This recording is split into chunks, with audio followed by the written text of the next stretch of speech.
what happens is a group of scientists go out and they collect the wild type coronavirus, which is circulating among us all. And in science, we'd call that the wild type, assuming it came from nature. Well, they collect and they analyze the genetics of this, and then they put it into a tool that's owned by the National Institute of Health called BLAST. BLAST is a genetic sequence lookup tool. So when they put the genetics of the wild strain into this database and search for different components of it, boom, what pops up? 2016 Moderna patent on certain aspects of the genetics. And the chances of that happening, it's not impossible, right, that the virus naturally evolved this way and then emerged, but it's one in the billions. And if you look at the other sequences combined together, it's 1 in the trillions. So it's impossible. Right. And so the point is that again, there's an argument that the release of the virus, and so my personal perspective is that, that they try to blame this on China. It can't be solely from Chinese release. It was an intentional, I would say, deep state, operation when you're talking about the various factors of intelligence and others that are involved in this kind of research and biowarfare.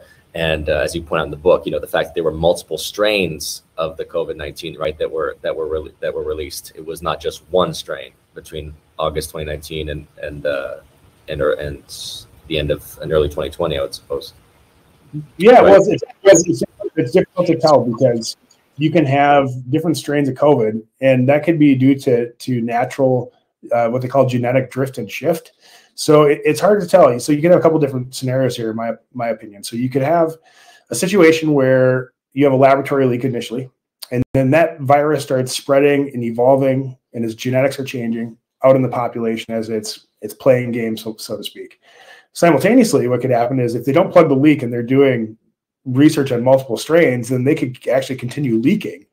And then you could have multiple strains that way. Or another way this could happen is that it just leaks out of the laboratory and it evolves very rapidly. And it revolves so rapidly that it's really hard to trace the genetics of it, especially early on in a infectious disease outbreak of this type of scenario. I mean, it would be really difficult to trace.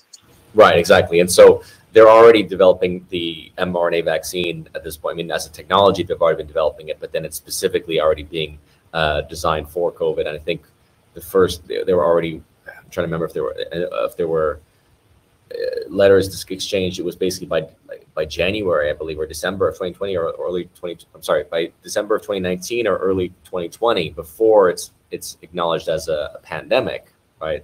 That they're already, Moderna and that company are already basically internally working on the vaccination for it. So it's very much clear that the strategy, and we see this from people like McCullough and others who are trying to treat COVID patients, right, and being denied access to ivermectin and hydroxychloroquine, as treatments, because as you know, as long as there's no treatment officially listed for a virus, then they can get the emergency authorization to basically pump government money in and fast track this vaccine, which blows through all the normal schedule of safety testing and experimentation, right? So essentially, there's very much an intentional deployment of mRNA vaccination technology as sort of the end game for this virus. I was about to cough. I think I got it. I think I have it under control. So you're absolutely right. The interesting thing here, though, is that this looks to be more of a push from the Department of Defense than through the National Institute of Health, if you look at it. So everyone, sort of blames Dr. Anthony Fauci for this. So he certainly has a big role in this. But the documents and the way that this was pressed out in the public, the way that this is framed in December of 2019, it looks like, or the way it was framed, was that this is a national security emergency, and the fate of the United States hangs in the balance.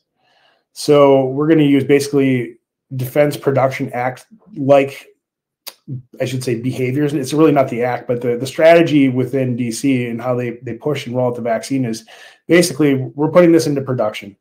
And they're going to bypass all the rules through national security process of the Department of Defense, which is totally legal, and it has never happened before.